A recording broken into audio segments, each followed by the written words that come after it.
સુરત સહિત સમગ્ર દક્ષિણ ગુજરાતમાં ભારે વરસાદની આગાહી વચ્ચે આજે સવારથી સુરત સહિત જિલ્લામાં ભારે વરસાદને પગલે નીચાણવાળા વિસ્તારોમાં પાણી ભરાઈ ગયા હતા.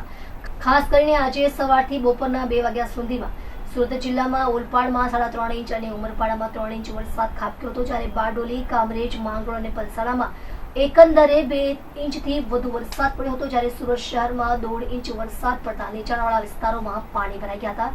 જ્યારે સુરત શહેરમાં વરાછા અને કતારગામ ઝોનમાં સૌથી વધુ 2 ઇંચ જેટલો વરસાદ નોંધાયો છે.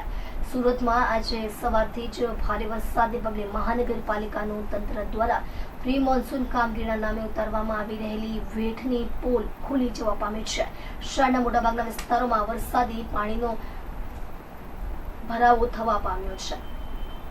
સુરતમાં આજે સવારથી જ ભારે વરસાદને પગલે મહાનગરપાલિકાના તંત્ર દ્વારા પ્રી મોન્સૂનની કામગીરી નામે ઉતારવામાં આવેલી વેટ ખુલ્લી પડી છે.